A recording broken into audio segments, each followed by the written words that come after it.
అనేక మంది ఉద్యోగుల ఆశలను కొల్లగొట్టి ఓట్లు వేయించుకున్న కాంగ్రెస్ పార్టీకి పోయే రోజులు వచ్చాయని మాజీ మంత్రి పువ్వాడ అజయ్ విమర్శించారు. ఉద్యోగం నోటిఫికేషన్ రాక ఆత్మహత్యానికి పాల్పడి ఆసుపత్రిలో చికిత్స పొందుతున్న వేణు అనే యువకుడిని ఆయన పరామర్శించారు. వేణు చెప్పే మాటలు చూస్తే తనకు చాలా బాధ అనిపించిందన్నారు. రాహుల్ గాంధీ తెలంగాణ రాష్ట్రానికి వచ్చి జాబ్ క్యాలెండర్ ఇస్తానని చెప్పిన మాట తప్పారని ఆగ్రహం వ్యక్తం చేశారు. రాష్ట్ర వ్యాప్తంగా యువత అంతా కాంగ్రెస్ ప్రభుత్వంపై అసహనంగా ఉన్నారని హెచ్చరించారు.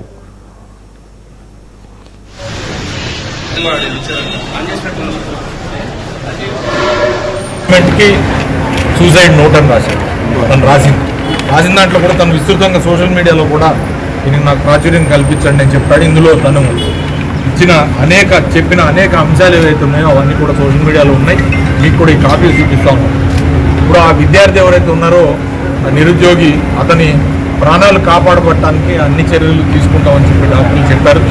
తీసుకుని దానికి కావాల్సిన మోరల్ సపోర్ట్ అంతా కూడా మేము ఇస్తాం బీఆర్ఎస్ పార్టీ తరఫున.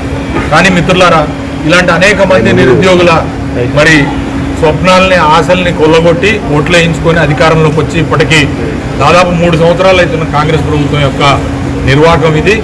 ఈ సూసైడ్ నోటు డైరెక్ట్గా గవర్నమెంట్కి రాసి అందులో ఆయన డిప్యూటీ చీఫ్ మినిస్టర్ బట్టి విక్రమార్క గారి నియోజకవర్గం నుంచి న్యూ సారా లక్ష్మీపురం గ్రామం నుంచి అతను సంధిస్తున్న ప్రశ్నలు ఏవైతే ఉన్నాయో అవి ఒక్కసారి మరి మీడియా లోపలికి అనుమతిస్తే తప్పకుండా అవన్నీ కూడా ప్రజల బాహుళ్యంలోకి వస్తాయి.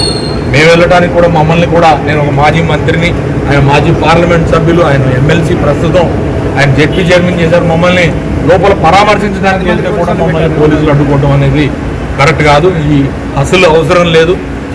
అందరం కలిసి నిరుద్యోగులకి మద్దతుగా ఆశ్వాసన కల్పించాల్సిన అవసరం ఉంది. ఈ విషయాన్ని కూడా మేము కేటీఆర్ గారి దృష్టికి, కేసీఆర్ గారి దృష్టికి కూడా తీసుకెళ్తాం. పెద్ద ఎత్తున దీని మీద ఉద్యమించే విధంగా బీఆర్ఎస్ పార్టీ ఉంటుందని చెప్పి సందర్భంగా తెలియజేస్తాం. గవర్నమెంట్కి